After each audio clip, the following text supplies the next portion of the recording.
Ayan.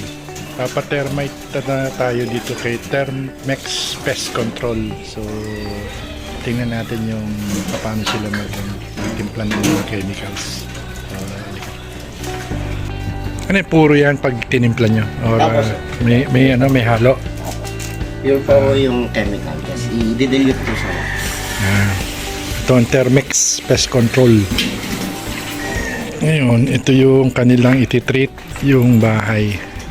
Tsaka yung mga gilids.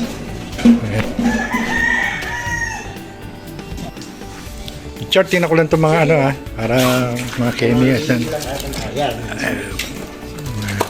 Ito yung mga chemicals. Ayan natin.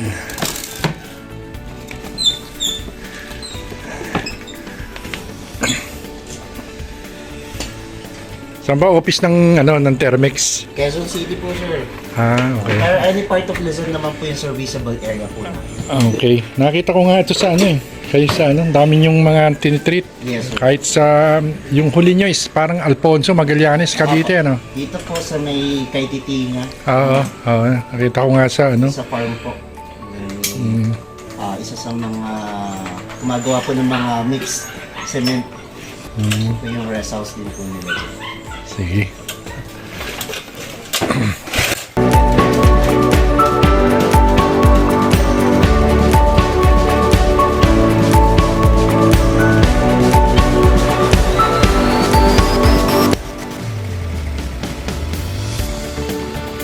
Sa mga hayop, okay, hindi naman siya, katulad ng mga Okay naman na siyang hydroroma para maiwasan lang din po yung mag-leak. Okay. Kasi ano pa rin siya, still chemical pa rin. Pero hanggang kailan yun? Hanggang kailan siya, bukas pa pwede na? Later on naman po matutuloy naman. Pwede naman, pwede na tayong mag-start. Ano ba yung unahin niya, sa loob o sa loob?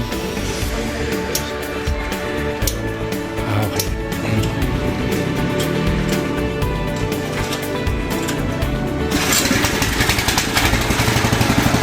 Yan yung mga nilalagay niyo sa outlet yan. Yes, sir. Bali, ito namang nilalagay namin for the outlet, sir. Since di po kasi natin siya pwedeng sprayan na liquid form. Same din po siya na termiticide, pero on a powder form naman. Okay.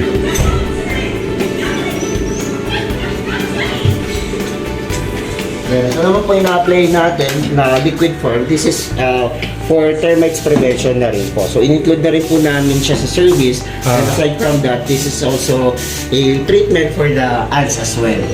Kasi po, they have the formulations naman po which is effective for both pests.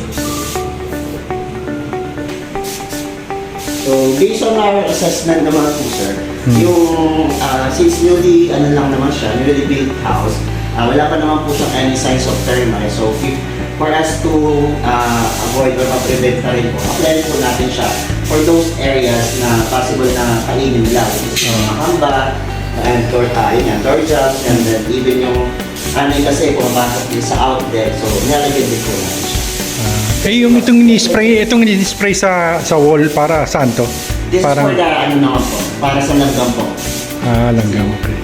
Magkakaroon kasi ito ng residual effect. So once natuyo siya and may pag-attend po ng mga pest like yung apis, langgam, tsaka anay, mako-cover na rin po siya. So once na nakaapak po sila doon, nandun pa rin pa yung effectivity po niya. Okay.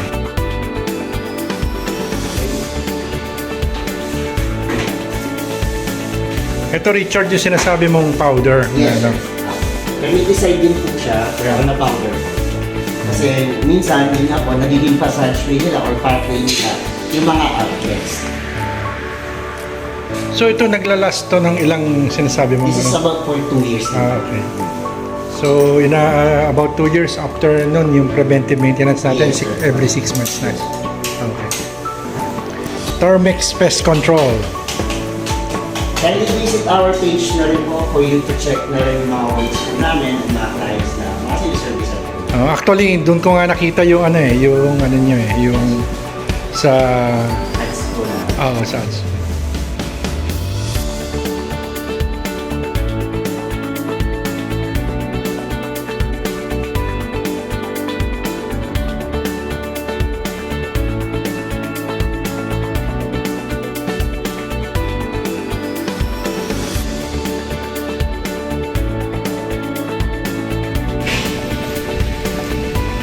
Sa ano rin yan, Brad? Sa anti-ano rin yan? Saka ano?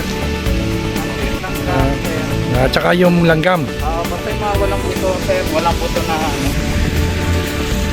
Hindi naman nakaka-apekto yan sa mga ano, no, mga pupun. Papalago pa nga sa halaman to, sir. Okay, very good.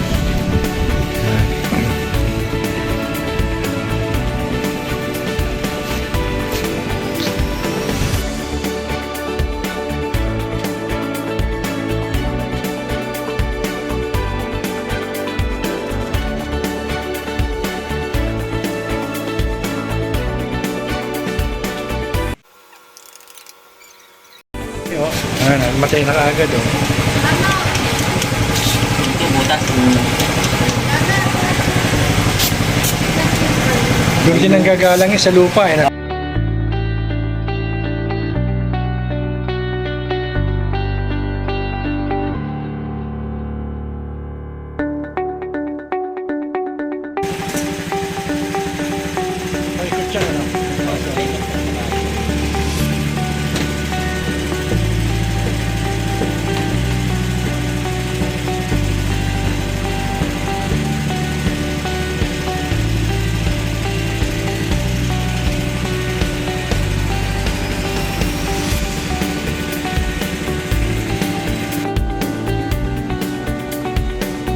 So, headed by Richard De Vera. Yes, sir.